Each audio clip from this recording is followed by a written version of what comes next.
Hello दोस्तों, मेरा नाम है अभिलाष और मैं आप सभी का स्वागत करता हूं अपने इस YouTube channel RK new study में। आज मैं आप सभी स्टूडेंट को क्लास 10th का अभ्यास पहला वास्तविक संख्याओं के बारे में बताऊंगा। इस चैप्टर में आगे बढ़ने से पहले मैं आप सभी स्टूडेंट को क्लास 9th के बारे में रिवाइज कराऊंगा। जो क्लास 9th में महत्वपूर्ण पॉइंट है उनको समझाऊंगा, फिर उसके बाद 10th के वास्तविक संख्याओं के बारे में पढ़ाऊंगा। तो आइए, मुझे आशा होगा कि आप सभी स्टूडेंट मेरे चैनल को लाइक शेयर एंड सब्सक्राइब जरूर कर लें, क्योंकि मैं आप सभी को क्लास 10th की पूरी मैथ फ्री में पढ़ाऊंगा। तो आइए शुरू करते हैं। तो पहले मैं क्लास 10th के बारे में बाद में पढ़ाऊंगा। इसके पहले मैं क्लास 9th का पहले रिवीजन कराऊंगा, इसके बाद मैं आगे बढ़ूंगा। तो वास्तविक संख्या को पढ़ाने से पहले मैं आप सभी को क्लास 9th का रिवीजन कराऊंगा। तो पहले देखो इसमें क्या महत्वपूर्ण पॉइंट है। तो पहला हम पढ़ेंगे यहाँ पर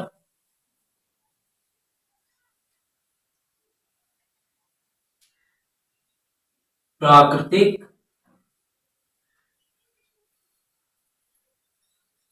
संख्याएं। तो पहले मैं आप सभी को इस तरह के महत्वपूर्ण पॉइंटों को बताऊंगा, इसके बाद फिर वास्तविक संख्याएं में हम यहीं से पहुंच जाएंगे। तो आइए बताते हैं प्राकृतिक संख्याएं क्या होती हैं। प्राकृतिक संख्याएं वे संख्याएं होती हैं जिसका इस्तेमाल हम काउंटिंग के लिए करते हैं।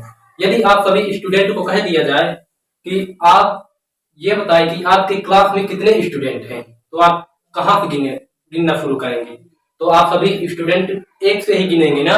तो समझ लो 1 2 3 4 5 6 7 8 9 10, इसी तरह अनंत तक गिनेंगे जितने भी स्टूडेंट होंगे। तो प्राकृतिक संख्याएं वे संख्याएं होती हैं जिनका इस्तेमाल हम काउंटिंग के लिए करते हैं। काउंटिंग कहाँ से शुरू करते हैं? 1 से। तो यहाँ पर लिखेंगे 1 2 3 4 5 6 7 8 9 10, इसी तरह अनंत तक कोई भी संख्या, करोड़ 2 करोड़ अरब 2 अरब, जितने भी संख्याएं होंगी, एक से लेकर जितनी भी संख्याएं आएंगी वे पूरी संख्याएं प्राकृतिक संख्याएं कहलाती हैं। प्राकृतिक संख्याएं वे संख्याएं होती हैं जो 1 से शुरू होती हैं। तो इसके बाद हम पढ़ेंगे, इसके बाद है दूसरा पॉइंट है हमारा पूर्ण संख्याएं। पूर्ण संख्याएं क्या होती हैं? जब हम आप देखते हैं कि यहाँ पर देखो, मान लो 10 है, 10 से 1 घटाओगे 9 आएगा, 9 से 1 घटाओगे तो 8 आएगा, 8 के बाद 7 आएगा, 5 के बाद 6 आएगा, 6 के बाद 5 आएगा, 5 के बाद 4 आएगा, 4 के बाद 3 आएगा, 3 के बाद 2 आएगा, 2 के बाद 1 आएगा। तो आप यहाँ देखते होंगे कि 1 के बाद कोई भी संख्या नहीं, कोई संख्या नहीं। तो जब हम 1 के बाद कोई संख्या देंगे तो मान लो यहाँ पर एक 0 लगा दो, तो 1 के बाद संख्याएं 1 0 मान लिया गया। तो हम ये पूरी वास्तविक संख्याएं के आगे एक 0 मान लेते हैं तो वो हो जाती है पूर्ण संख्याएं। तो जब हम 0 1 2 3 4 5 6 7 8 9 10 11, इसी तरह अनंत तक पूरी संख्याएं पूर्ण संख्याएं होती हैं। आप याद रखें, यहाँ जो संख्याएं 1 से शुरू होती हैं काउंटिंग में जो आती हैं उन्हें हम कहते हैं प्राकृतिक संख्याएं, और जो संख्याएं 0 से शुरू होती हैं तो उन्हें हम कहते हैं पूर्ण संख्याएं। तो आप सभी स्टूडेंट को इस पॉइंट को समझ में आया? तो देखो पढ़ते हैं हम, इसका मतलब होता है अनंत तक, कोई भी यहाँ कुछ भी हो सकता है, 1 से लेकर 0 से लेकर अनंत तक। अब यहाँ तक कोई किसी भी स्टूडेंट को दिक्कत तो नहीं है? तो आइए अगले पॉइंट पर चलते हैं। अगला है हमारा तीसरा, पूर्णांक। पूर्णांक क्या होता है? पूर्णांक वे संख्याएं होती हैं, देखो 0 1 2 3 4 5, इस तरह अनंत, और 1 2 -1 -2 -3 -4 -5 -6। तो देखो जब पूरी संख्याएं जीरो के एक तरफ प्राकृतिक संख्याएं और एक तरफ माइनस में संख्याएं हो और ये यहाँ पर ऋणात्मक और धनात्मक, यहाँ पर देखो यहाँ पूरा इधर चला जाएगा अनंत तक पूरा धनात्मक संख्याएं और इधर आएगा पूरा ऋणात्मक संख्याएं पूरा अनंत तक। तो यहाँ पर अनंत, इसका मतलब होता है अनंत, कुछ भी हो सकता है। तो यहाँ जब इस तरह लिखेंगे, जब हम जीरो से लेकर दाहिने और एक से लेकर पूरी प्राकृतिक संख्याएं और यहाँ पर जीरो से बाईं ओर माइनस एक से लेकर पूरा संख्याएं, तो क्या हो जाएंगी, ये पूरा हो जाएगा पूर्णांक। लेकिन यहाँ पर ध्यान देना, यहाँ पर जीरो ना तो ऋणात्मक संख्या होती है और ना ही धनात्मक संख्या होती है। ऋणात्मक संख्या क्या होती है, जिसके आगे माइनस लगा है, ये ऋणात्मक होती है, और जिसके आगे समय प्लस लगा है वो, जिसके आगे माइनस नहीं लगा है उसे धनात्मक संख्या कहते हैं। यहाँ पर ध्यान रहे कि ये जीरो ना तो ऋणात्मक संख्या होती है और ना ही धनात्मक संख्या होती है। तो देखो यहाँ पर क्वेश्चन किस तरह से पूछा जाएगा, एक नंबर में क्वेश्चन पूछा जाएगा कि क्या सभी पूर्ण संख्याएं, क्या सभी पूर्ण संख्याएं प्राकृतिक संख्याएं होती हैं? तो क्या सभी पूर्ण संख्याएं प्राकृतिक संख्याएं होती हैं? तो नहीं होती है। प्राकृतिक संख्या एक से शुरू होती है, जबकि पूर्ण संख्याएं जीरो से शुरू होती है। तो कहाँ हो सकता है, क्योंकि यहाँ पर एक से सब शुरू होगी तो ये पूरा हो जाएगी प्राकृतिक संख्याएं। लेकिन यहाँ पर कह रहा है कि सभी पूर्ण संख्याएं क्या प्राकृतिक संख्याएं होती हैं? तो नहीं होता, क्योंकि प्राकृतिक संख्याएं एक से शुरू होती हैं और पूर्ण संख्याएं जीरो से शुरू होती हैं। तो इसका प्रश्न गलत हो जाएगा। तो देखो क्या, अब एक क्वेश्चन इस तरह पूछा जाएगा कि क्या सभी प्राकृतिक संख्याएं, क्या सभी प्राकृतिक संख्याएं पूर्ण संख्याएं होती हैं? तो हाँ होती हैं, क्योंकि यहाँ इसके अंतर्गत ही आ जाती है। क्या सभी प्राकृतिक संख्याएं पूर्ण संख्याएं होती हैं? तो हाँ हो सकती हैं, क्योंकि यहाँ देखो इसके अंतर्गत जीरो से इस तरफ क्या है, प्राकृतिक संख्याएं हैं। तो है, तो यहाँ पर जीरो से एक जीरो नहीं मिलाएंगे, ये पूरा क्या हो जाएगी, हाँ होती है, प्राकृतिक संख्याएं एक पूर्ण संख्याएं होती हैं। तो पूर्णांक हो गया। अब देखो इसके बाद हम बात करेंगे चौथे पॉइंट। देखो प्राकृतिक संख्याएं, पूर्ण संख्याएं, पूर्णांक, ये सभी क्लियर हो गया। आइए अब चौथे पॉइंट की तरफ चलते हैं। चौथा है परिमेय संख्या। परिमेय संख्या क्या होती है? परिमेय संख्या ऐसी संख्या होती हैं जिन्हें पी क्यू के रूप में व्यक्त किया जा सकता है। यहां पर लिखो, ऐसी संख्याएं जिन्हें पी बटे क्यू के रूप में व्यक्त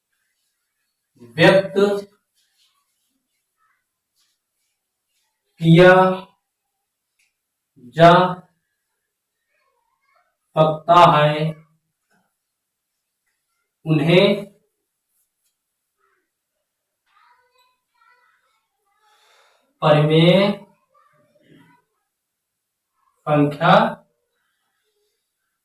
कहते हैं।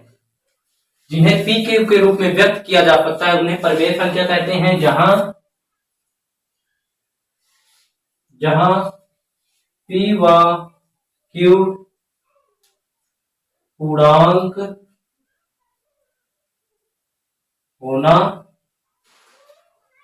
चाहिए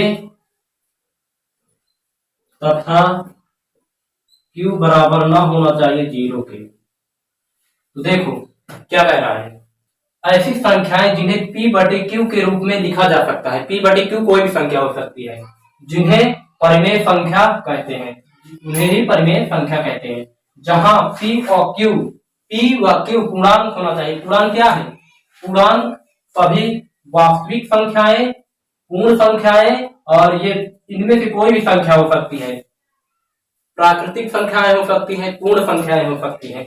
जीरो भी एक परिमेय संख्या है। तो देखो मान लो यहाँ पर 1/2 है, तो देखो इसे किस तरह लिख सकते हैं, एक का दर पर पी है क्यू, इसे पी बटे क्यू के रूप में लिखा जा सकता है। तो क्या है 1/2 परिमेय संख्या है P बटे Q के रूप में, जिसे लिखा जा सकता है। मान लो यहाँ पर 6/3, क्या इसे P बटे Q के रूप में लिखा है ये? तो हाँ देखो, P के दर पर है यहाँ पर 6 और Q के दर पर है 3, तो ये भी परिमेय संख्या है, परिमेय संख्या है। इसी तरह की कोई भी संख्या है जिसे P बटे Q के रूप में लिखा जा सकता है, उसे परिमेय संख्या। यहाँ पर ऋणात्मक भी संख्या हो सकती है। मान लो यहाँ पर -6/10, -12/6, मान लो यहाँ पर -1/1, कोई भी संख्या हो सकती है जिसे P बटे Q के रूप में लिखा जा सकता है, उसे ही परिमेय संख्या कहते हैं। ये क्या है सब? परिमेय संख्या, परिमेय संख्या है।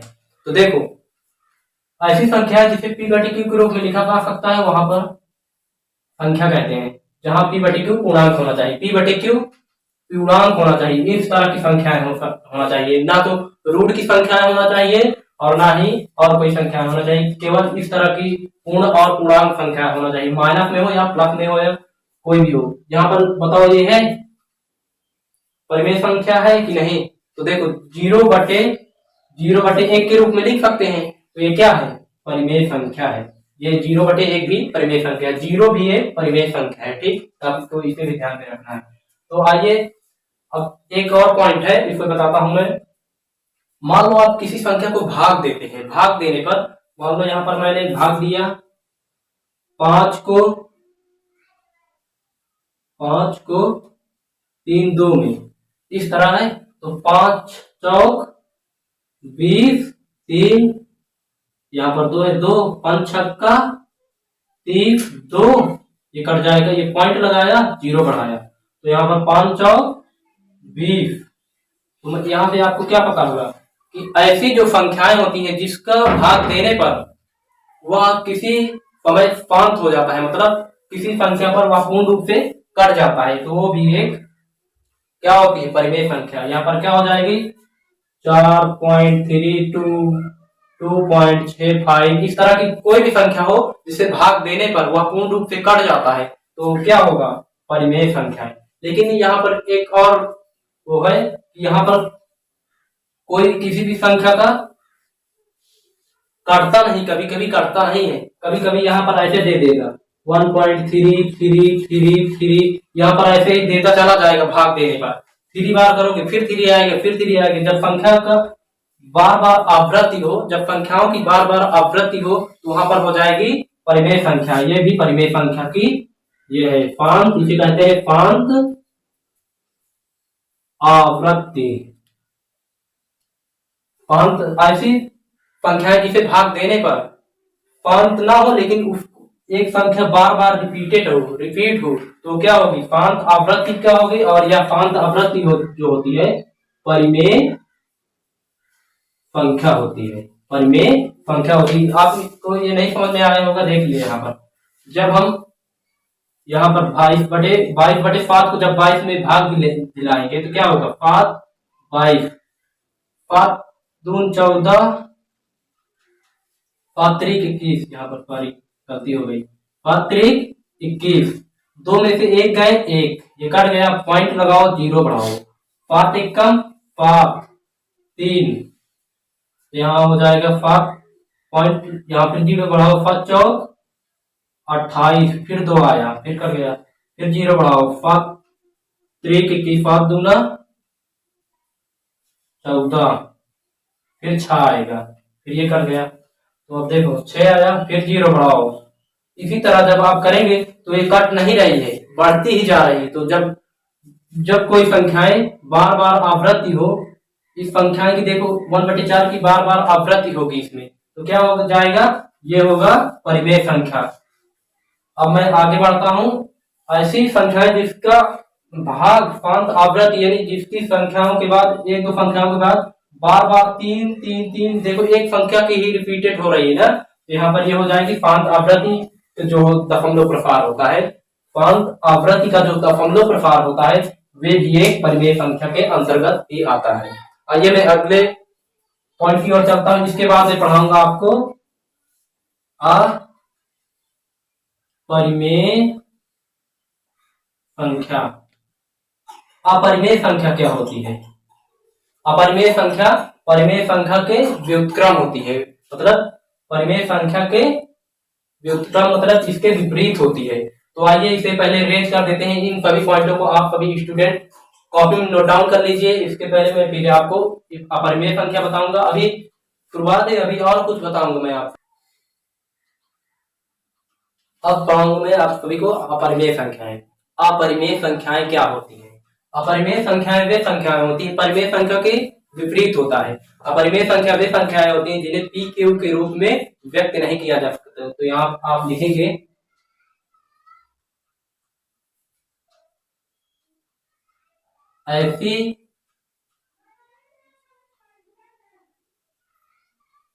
ऐसी संख्याएं जिन्हें पी बटे क्यू के रूप में व्यक्त नहीं किया जा सकता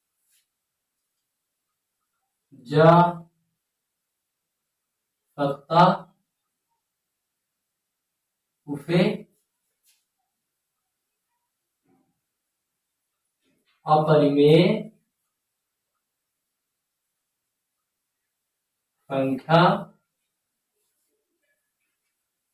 अपरिमेय संख्या कहते हैं। जहां P व Q पूर्णांक हो तथा Q बराबर ना हो 0 के। तो क्या होती हैं? ऐसी संख्याएं जिन्हें P Q के रूप में व्यक्त नहीं किया जा सकता उसे अपरिमेय संख्या कहते हैं। जहां P व Q पूर्णांक होंगे। पूर्णांक क्या होती हैं? 0 से लेकर एक तरफ धनात्मक संख्याएं, 0 से लेकर एक तरफ ऋणात्मक संख्या, ये पूर्णांक होती हैं।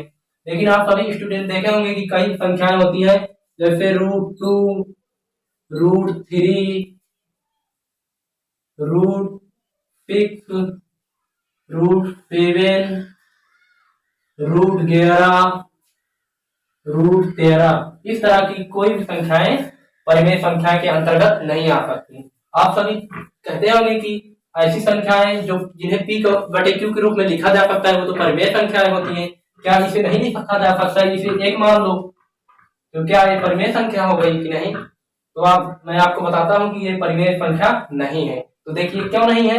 क्योंकि हमने आपको बताया था यहाँ क्या लिखा है, जहां P व Q पूर्णांक हो। पूर्णांक क्या होते हैं? पूर्णांक होती है 0 से लेकर 1, 2, 3, 4 इसी तरह अनंत तक।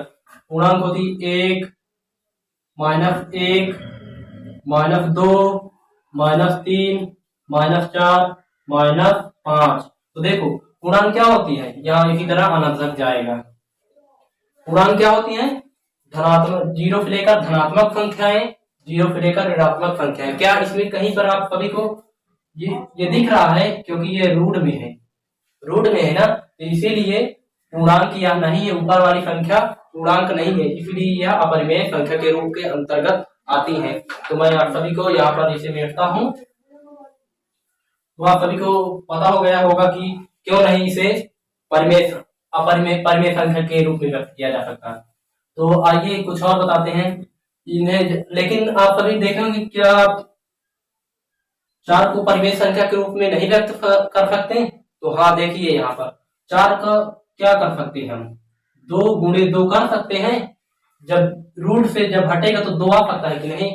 जिस संख्याओं को हल करने के बाद उसमें से रूट हट सकता है तो वे नहीं होती परिमेय संख्या। तो देखो यहाँ पर ये 3 को क्या रूट से बाहर कर सकते हैं? नहीं कर सकते हैं। 6 को क्या कर सकते हैं? 6 का देखो 3 गुणे 2, क्या इसे कर सकते हैं? नहीं कर सकते ना, तो ये भी नहीं है। तो देखो ये अगले चलते हैं। यहाँ पर हम और अपरिमेय संख्या क्या होती हैं? अपरिमेय संख्या और होती है जिनका दशमलव प्रभाव। यहाँ देखो एक संख्या और है, जैसे यहाँ पर पाई कि आप सभी बताओ क्या पाई एक परिमेय संख्या है कि अपरिमेय संख्या है। तो पाई का मान आप देखे होंगे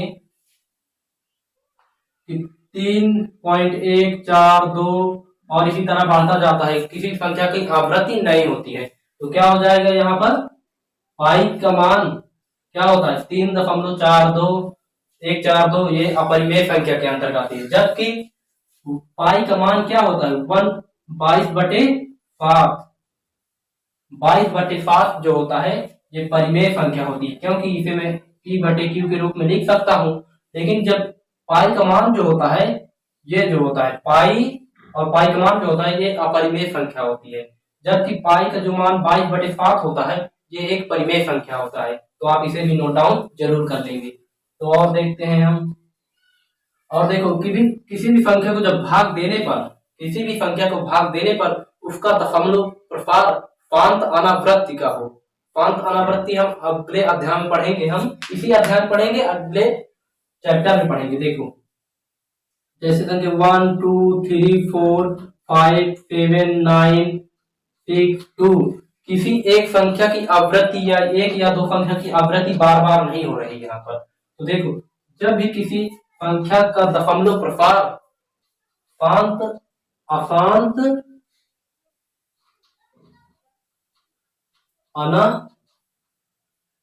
अनावृत्ति का हो, जब किसी संख्या का दशमलव प्रसार अशांत अनावृत्ति का हो, मतलब किसी एक संख्या या दो संख्या या तीन संख्या की आवृत्ति बार बार ना हो, तो वे संख्याएं अपरिमेय संख्या कहलाती हैं। अपरिमेय संख्या कहलाती हैं। तो देखो यहाँ पर किसी भी संख्या की बार बार आवृत्ति नहीं हो रही, इसलिए यह भी एक अशांत आवृत्ति का है। जिसका दशमलव प्रसार अशांत आवृत्ति का होगा वे अपरिमेय संख्या होंगी, ना कि परिमेय संख्या होंगी। तो आइए अगले पॉइंट की ओर चलते हैं। ये यहाँ तक इसको समझ लीजिए, फिर मैं आप सभी को अगले पॉइंट की ओर बताता हूँ। ये एक और है,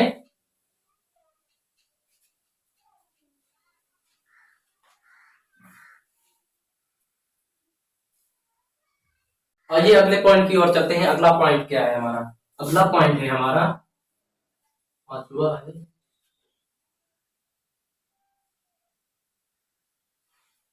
वास्तविक संख्याएं।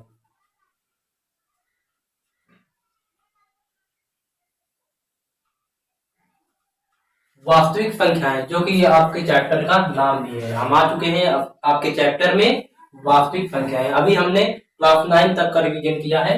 अब मैं आपको वास्तविक संख्याएं उन्हें कहते हैं परिमेय प्लस अपरिमेय। परिमेय प्लस अपरिमेय। अभी तक हमने जितने भी पॉइंट को पढ़े हैं वे सभी वास्तविक संख्याओं के अंतर्गत आते हैं। पूर्ण संख्याएं, प्राकृतिक संख्याएं, पूर्ण संख्याएं, पूर्णांक और परिमेय संख्या, अपरिमेय संख्या, ये सब क्या इसमें आते हैं? वास्तविक संख्याएं। परिमेय तथा अपरिमेय संख्याओं को भी वास्तविक संख्याएं कहते हैं। आप इसे भी ध्यान कर दीजिए। तो देखो अब हम आ चुके हैं आपके चैप्टर में। अब आपके चैप्टर को शुरुआत करेंगे हम। पहला पॉइंट आपके चैप्टर का है सम तथा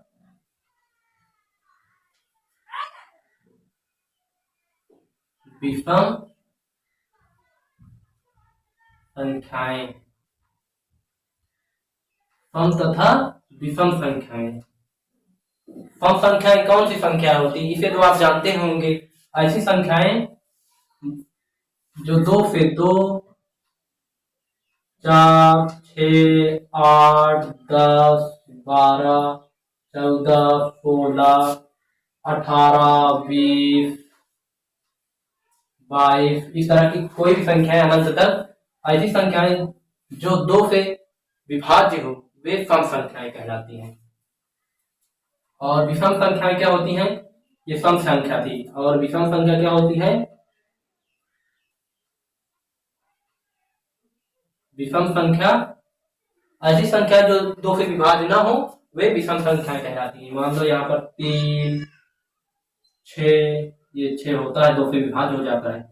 2, 3, 5, 7, 11, 13 और इसी तरह की संख्याएं विषम संख्याओं के अंतर्गत आती हैं। आइए अब अगले पॉइंट की ओर चलते हैं। अगला पॉइंट क्या है हमारा, यहाँ पर देखो सम संख्याएं क्या होती हैं। सम संख्याएं वे क्या होती हैं जो 2 से शुरू होती है। विषम संख्याएं क्या होती हैं, 1, 3, 5, 7, 13 इसी तरह की संख्याएं विषम संख्याओं के अंतर्गत आती हैं। अब हम अगले पॉइंट की ओर चलेंगे। अगला पॉइंट क्या है, भाज्य संख्याएं। अब इस पॉइंट को समझेंगे कि भाज्य संख्या क्या होती है। भाज्य संख्या वे संख्याएं होती हैं जो खुद से भी कटे और किसी एक से भी कटे और किसी अन्य संख्या से भी कटे, वे भाज्य संख्याएं होती हैं। तो देखो जैसे 4, 6, 8 और 9, 10 अब इसी तरह की संख्याएं भाज्य संख्याओं के अंतर्गत आती हैं। देखो दो से भी कटता, 4 2 से भी कटता है, 2 दूनी 4, 4 एकम 4, 2 से भी कटता है, 5 से भी कटता है। तो ये क्या हो गई, भाज्य संख्याएं। भाज्य संख्याएं वे संख्याएं होती हैं जो खुद से भी कटे और दूसरों से भी कटे, वे भाज्य संख्याएं होती हैं। तो यहाँ पर क्या हो जाएगी, भाज्य संख्याएं 4, 6, 8, 10 ये सभी भाज्य संख्याओं के अंतर्गत आती है। 8 देखो, 2 दूनी 4, 2 से भी कटता है, 8 एकम 8, 8 से भी कटता है, 4 दूना 8। जब संख्याएं 2 या 2 से अधिक संख्याओं से भी कटे, 5 से भी कटे, तो वे संख्याएं भाज्य संख्याएं कहलाती हैं। तो आइए भाज्य संख्याएं आपने पढ़ लिया होगा। अब तीसरा पॉइंट है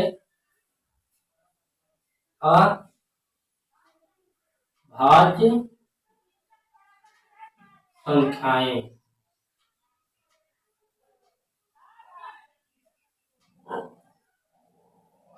अभाज्य संख्याएं वे संख्याएं होती हैं जो केवल खुद से ही कटे और किसी भी संख्या से खुद से कटे या एक से कटे, वे अभाज्य संख्याएं होती हैं।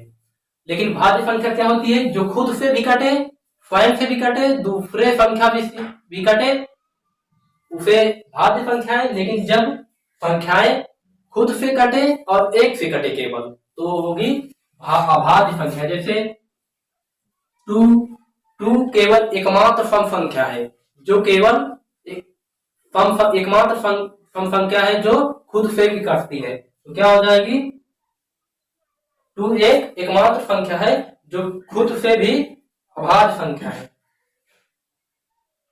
अभाज्य संख्या 2 एकमात्र अभाज्य संख्या है। 2, 3, 5, 7 और यहाँ पर 9 नहीं होगा क्योंकि 9 3 से भी कटता है, 5 से भी कटता है, 2 संख्याओं से कटता है ना, वो नहीं है।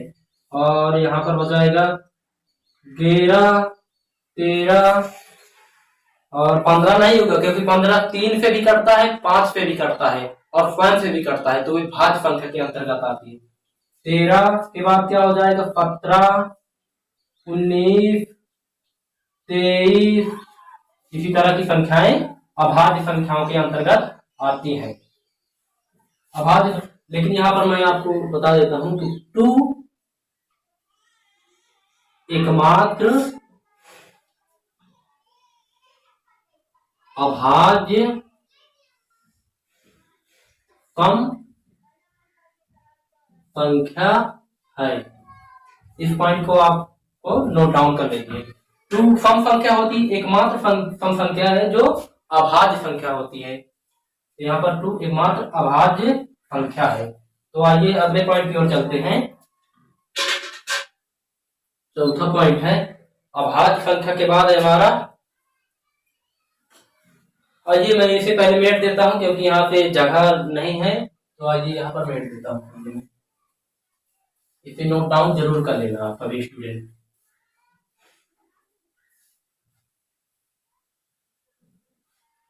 अगले पॉइंट की ओर चलेंगे। अगला पॉइंट है हमारा सह अभाज्य संख्याएं।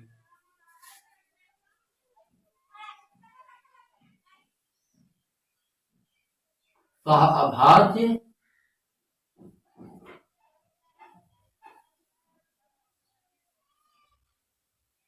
संख्याएं। अभाज्य संख्याएं क्या होती है? अभाज्य संख्याएं वे संख्याएं होती हैं जिसका एचसीएफ एक हो। एचसीएफ क्या होता है? हाईएस्ट कॉमन फैक्टर, जिसे कहते हैं मासा, जिसका मासा एक होता है। तो यह ऐसी कौन सी संख्या है? यहां पर देखो, जैसे है 2, 5, यहां देखो क्या है, जैसे 13, 11, 15, 19। इन संख्या, दो संख्याओं का एचसीएफ जब एक होता है तो उसे कहते हैं अब अभाज्य संख्या। जैसे 7 है और इसी तरह की 5 है, 2। मान लो यहाँ पर देखो 13 को जब गुणनखंड करेंगे तो 13 गुणे 1, और यहाँ पर जब हम करेंगे 12 का तो 2 गुणे 2 गुणे 3। तो देखो एक लिख सकते हैं, इनका एचपीएफ क्या है? केवल एक है, केवल इनका एचपीएफ एक है। एचपीएफ बराबर कितना है? एचपीएफ बराबर है 1 के। तो क्या है? 13 और 12 अभाज्य संख्याएं हैं। अभाज्य संख्याएं वे संख्याएं होती हैं जिनका एचपीएफ 1 होता है। ये इतना ध्यान कर लीजिए, बस यहाँ लिख भी देता हूं मैं। अभाज्य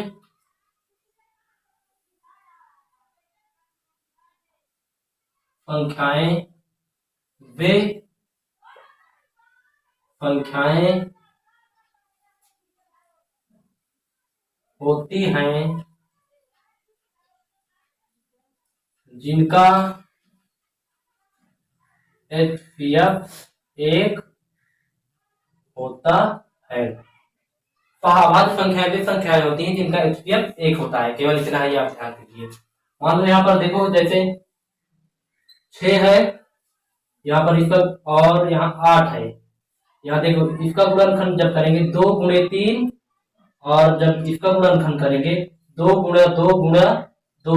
अब देखो इसमें 2 कॉमन आ रहा है ना, तो ये अभाज्य संख्याएं नहीं है। अभाज्य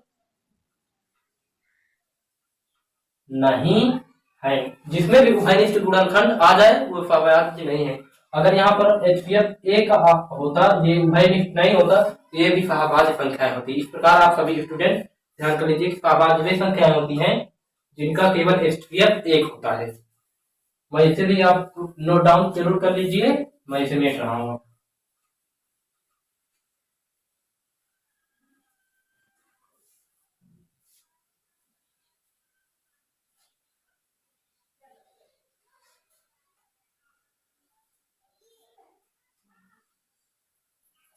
ये था आज की इस इंट्रोडक्शन और ये मोस्ट इंपोर्टेंट बेसिक पॉइंट्स। इसे आप रिवाइज कर लेना, और फिर मिलते हैं अगले वीडियो में जो मैं आपको क्लास 9 से पढ़ाऊंगा।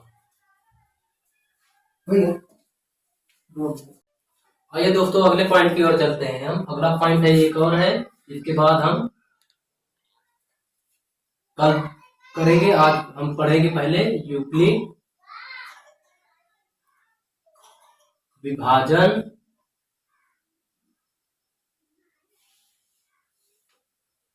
प्रमेयिका। यूक्लिड विभाजन प्रमेयिका क्या है? यूक्लिड विभाजन प्रमेयिका के बारे में पढ़ेंगे हम। मान लो यहाँ पर कोई संख्या है 7 है, और यहाँ देखते हैं हम 65 है। इतना है, पहले इस संख्या को भाग दो। 5 से जब हम 65 को भाग देंगे, 5 तो 49, 5 56, 5 नहीं, 5 9 जा 53, इतना आया। अब देखो 5 में से 2 3 गए, 2 कट गया। तो अब देखो और संख्या लिख लेते हैं। 2 को 6 3 9, देखो 2 तिहाई 6 कट गया पूरी तरह, और 3 आया, 2 1 कम, 2 1 आया, फिर 9 है, 2 9 18, 1 आ गया। और एक संख्या करते हैं हम 4 63 3, 4 1 कम 4, 2 3 4 पंचे 20, 3 और यहाँ पर 3 उतर जाएगा और 4 4 सत्ते 28, नहीं 4 सत्ते 28 नहीं, 4 आठे 32। यहाँ पर करेंगे एक और एक संख्या करते हैं हम। मान लो यहाँ पर 5 को 25, 5 बच्चा 25। अब देखो ये पूरी तरह कट गया। अब देखो हमें कैसे लिख सकते हैं इसे, हम इसे ऐसे लिख सकते हैं 65 बराबर 65 लिख लो अंदर वाला और इससे मल्टीप्लाई करा दो 5 गुणे 9 और नीचे जो है उसे जोड़ दो। तो देखो जब इसे आप हल करेंगे इसके बराबर आ जाएगा। और इसे देखो कैसे लिख सकते हैं 639 और इसे गुणा कराओ 2 गुणे 319 और जो नीचे है उसे ऐड कर दो। इसे कैसे लिख सकते हैं, इसे लिख सकते हैं 635 बराबर और इसे इसमें मल्टीप्लाई कराओ 4 गुणे 158 प्लस ये क्या है 1, इतना आ गया। तो देखो इसे कैसे लिख सकते हैं, पहले 25 है बराबर इसे इसमें गुणा कराओ 5 गुणे 5 प्लस 0। अब देखो इन सभी को जब हल करोगे तो इसके बराबर आ जाएगा, इसे हल करोगे तो इसके बराबर आ जाएगा, इसे हल करोगे कि इसके बराबर आ जाएगा, इसे हल करोगे जब इसके बराबर आ जाएगा। तो देखो इसको कहते हैं, देखो अंदर वाले को कहते हैं भाज्य, इसको कहते हैं जिससे भाग दिलाते हैं उसे हम कहते हैं भाजक, और जो निकल कर आया यहाँ पर इसे कहते हैं शेषफल, और इसे कहते हैं 9 जो भागफल इसे कहते हैं भागफल। तो हम यहाँ क्या लिख सकते हैं, हम लिख सकते हैं कि भाज्य, भाज्य क्या है 65 क्या है यहाँ भाज्य बराबर 7 क्या है हमारा 7 है भाजक, तो हम लिख सकते हैं भाजक। गुणे लगाओ ये क्या है 9 क्या है यहाँ पर 9 है भागफल, भागफल प्लस 2 क्या है 2 है हमारा शेषफल, तो हम क्या लिख सकते हैं शेषफल। यूक्लिड विभाजन प्रमेय का कुछ नहीं बस यही है कि किसी संख्या को किसी संख्या से भाग, किसी भी संख्या को किसी संख्या से भाग देने पर उसमें जो भागफल आता है और शेषफल आता है, तो किसी भी संख्या को भाग देने पर उसमें का जो भागफल होता है वो भाजक और भागफल का शेषफल, भाजक और भागफल का गुणनफल और दो जो शेषफल होता है जब इसे ऐड करेंगे तो ये पूरा हो जाएगा इसके भाग के बराबर। यही है यूक्लिड विभाजन प्रमेय का। तो क्या है देखो भाज्य क्या था यहाँ पर 65, तो ये भाज्य है बराबर भाजक क्या था, भाजक हमारा 7 था, भागफल क्या था जो निकल कर आया था, यहाँ शेष क्या है यहाँ 2 है, यहाँ पर देखो 2 है ये शेषफल आया। तो देखो क्या होता है यूक्लिड विभाजन प्रमेय का यही है कि भाज्य बराबर भाजक गुणे भागफल प्लस शेषफल। जब किसी संख्या को किसी अन्य संख्या से भाग दिया जाता है तो उसमें का जो भाजक और भागफल का गुणनफल है और शेषफल का जो शेषफल को जब उसमें जोड़ेंगे तो ये पूरा भाज्य के बराबर हो जाता है। तो यही यूक्लिड विभाजन प्रमेय का है। तो मिलते हैं अगले वीडियो में। इसी तरह की वीडियो देखने के लिए हमारे चैनल को लाइक शेयर एंड सब्सक्राइब जरूर करें ताकि इसी तरह के महत्वपूर्ण वीडियो आप तक पहुंच सके। Thank you all of you student.